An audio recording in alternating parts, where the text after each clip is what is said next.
தன்னுடைய சுயமுயற்சியால் கலைத்துறையில் பயணித்து ஒரு உயர்ந்த இடத்திற்கு வருகின்ற பொழுது அந்த வருகின்ற சூழல் வருகின்ற நேரத்திலே கூட கலைத்துறையிலே தன் கதாபாத்திரத்திலே வருகின்ற பொழுது பொதுமக்களுக்கு நல்ல அறிவுரை வழங்கக்கூடிய கதாபாத்திரத்தில் தான் புரட்சித் தலைவர் எம்ஜிஆர் நடித்திருக்கிறார்.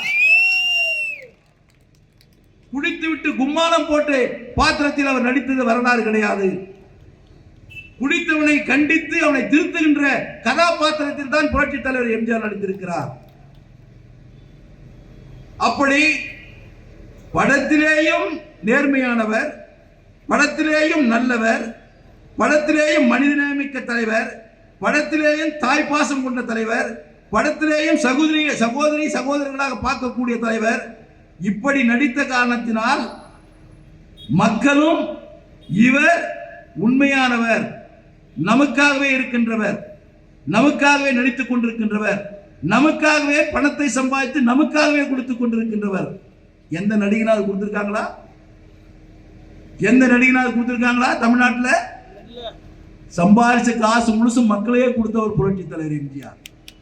அதான் 8வது கொடைவள்ளல். எல்லாருமே எதிரி கூட இதில் தப்பு சொல்ல முடியாது. இன்னைக்கு திராவிட முன்னேற்ற கழகத்தில் இருக்கிற 2ஆம் தலைவர் பொதுச்செயலாளர் இருக்கிற துரைமுருகன் கூட அவருடைய கல்வி செலவை புரட்சி தலைவர் எம்ஜிஆர் கொடுத்துதான் அவர் கல்வி செலவை காப்பாற்றினார். அது மேடையிலே சொல்றார் துரைமுருகன். அண்ணன் எம்ஜிஆர் என்ன எல்லாத்திலையும் காப்பாற்றினார், ஆனா எனக்குன்னு ஒரு கொள்கை இருக்கு, எனக்கு கருணாநிதி தான் பிடிக்கும். ஆனா தலைவர் தப்பா சொல்லலையே. எதிரியும் கருணையோடு பார்க்கக்கூடிய ஒரு தலைவன் நாட்டில் இருக்கிறார் என்று சொன்னால் புரட்சி தலைவர் எம்ஜிஆர் தான். இயேசுபிரான் ஒரு கண்ணத்தை அடித்தால் மறு கண்ணத்தை காட்டு என்று சொன்னார் இயேசுபிரான். நாம நேர பார்க்கல, இயேசுபிரான நாம நேர பார்க்கல. ஆனா அவர் சொன்ன கருத்தின் அந்த கரு இருக்கிறதே, அந்த கருவிற்கு சொந்தக்காரர் புரட்சி தலைவர் எம்ஜிஆர். இறுதி நாட்களில் தான் வாழ்ந்த வீட்டை கூட தன் உறவுகளுக்கு கொடுக்கவில்லை. தனக்கு கிட்னி ஃபெயிலியர் ஆயிடுச்சு, அவன் அண்ணன் மகன் தான் கொடுக்கிறான். அவன் அண்ணன் மகளுக்கு கூட அந்த வீட்டை கொடுக்கல. யாரு கொடுத்தாருன்னா காது கேட்காத, கண்ணு தெரியாத குருடர் அந்த குழந்தைங்களுக்கு படிக்கிறதுக்காக தான் வாழ்ந்த இல்லத்தையே கொடுத்த தலைவன் புரட்சி தலைவர் எம்ஜிஆர். பாருங்க, அப்படிப்பட்ட தலைவனுக்கு நாம் இன்னைக்கு விழா எடுத்துட்டு இருக்கிறோம். மக்கள் அவரை நேசிச்சனாலதான் அண்ணா கட்சியை உருவாக்கினா கூட இந்த கட்சிக்கு சொந்தக்கார அண்ணான்னு நினைக்கல மக்கள். எம்ஜிஆர் தான் இந்த கட்சிக்கு சொந்தக்காரன் நினைத்திருக்கிறார்கள். அந்த நடிகர் எங்க? இப்ப இருக்கிற நடிகர்கள் எங்க? இங்க இருக்கிற நடிகர்கள் உடனே பாட்டில் ஓபன் பண்ணிடுவான், சாராயத்தை குடிச்சிடுவான், 4 பொண்ணுகளோட டான்ஸ் போடுவான், 100 பேர் அடிக்கிற மாதிரி ஷோ காட்டுவான். அவங்கெல்லாம் அரசியலுக்கு வந்து என்னத்தை பண்ண போறாங்க? மக்களை நேசிக்கக்கூடிய தலைவன் வர வேண்டும். அவர் எந்த தொழில் இருக்கிறாங்கன்றது முக்கியம் இல்லை.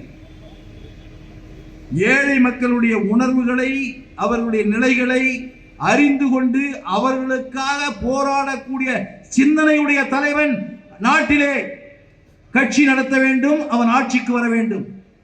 அந்த சிந்தனை உடைய தலைவனாக புரட்சி தலைவர் எம்ஜிஆர் அவர்கள் அனைத்து இந்திய அண்ணா திராவிட முன்னேற்ற கழகத்தை உருவாக்கி அவரோடு மட்டும் நின்று விடாமல் ஒவ்வொரு தொண்டனையும் அதே போல தாய் உள்ளத்தோடு செயல்பட வேண்டும் என்பதற்காக உருவாக்கி மறைந்த தலைவனுடைய பிறந்த நாளிலே நாம் ஒரு சபதம் ஏற்போம்.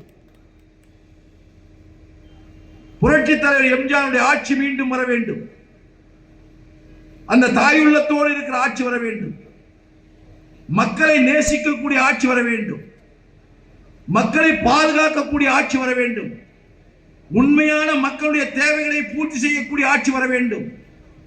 மக்களுடைய எண்ணங்களை தெரிந்து கொண்டு அதற்கு ஏற்றவாறு செயல்படக்கூடிய ஆட்சிகள் வர வேண்டும். தர்மமும் நியாயமும் தலை துவங்கக்கூடிய ஆட்சி வர வேண்டும். பாதிக்கப்பட்டவனுக்கு சட்டம் உடனடியாக அவனுக்கு பாதுகாப்பு கொடுக்கக்கூடிய ஆட்சி வர வேண்டும். அந்த ஆட்சி எது என்று சொன்னால் அது அனைத்திந்திய அண்ணா திராவிட முன்னேற்ற கழக ஆட்சிதான். அந்த ஆட்சியினுடைய பொதுச் செயலாளர் இருக்கின்ற எடப்பாடியார் அவர்கள் கடுமையாக உழைத்து நாட்டு மக்களுக்கு எடுத்துச் சொல்லி மீண்டும் முதலமைச்சர் பொறுப்பேற்பதற்கு புரட்சித் தலைவர் எம்ஜிஆருடைய 109வது ஆண்டு பிறந்த நாள் விழாவிலே சபதம் ஏற்போம், உழைப்போம், வெற்றி பெறுவோம். மீண்டும் அண்ணாவின் ஆட்சியை, புரட்சித் தலைவர் எம்ஜிஆருடைய ஆட்சியை, புரட்சித் தலைவி அம்மாவுடைய ஆட்சியை எடப்பாடியார் தலைமையில் அமைப்போம் அமைப்போம் அமைப்போம் என்று உறுதிமொழி விடைபெறுகிறேன். நன்றி, வணக்கம்.